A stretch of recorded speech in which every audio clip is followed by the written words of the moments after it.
បងប្អូនអើយនេះចូលមួយ1គីឡូបងប្អូនអើយគាត់អត់ចង់ឡើងបងប្អូននេះឡងក្នុងខ្សែស្មៅបងប្អូនស្មៅអត់ត្រីទេដាក់មកបួកចិត្ត1គីឡូហើយនេះប្រឡងមានស្មៅមានអីបងប្អូនចូលមួយហើយនេះលង្កោកដងគាត់អត់ចង់ឡើងបងប្អូនអើយ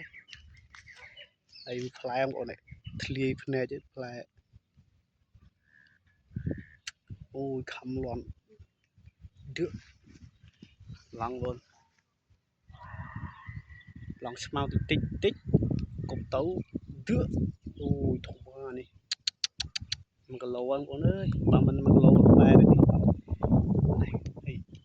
ជុតឲ្យយើងបងតែប៉ុណ្្នឹងឯងមូលអត់ចង់ឡើងបងអើយទាំងវិលហ្នឹងនេះលីភ្នែកស្នាប់ជងបងប្លង់អាដល់ហើយប្លង់តែទឹករាក់បងទឹកធំជង្គង់តែមានស្មៅមួក្នុងហ្នឹងហើយមានត្រីមានអីចឹងហ្នឹងបង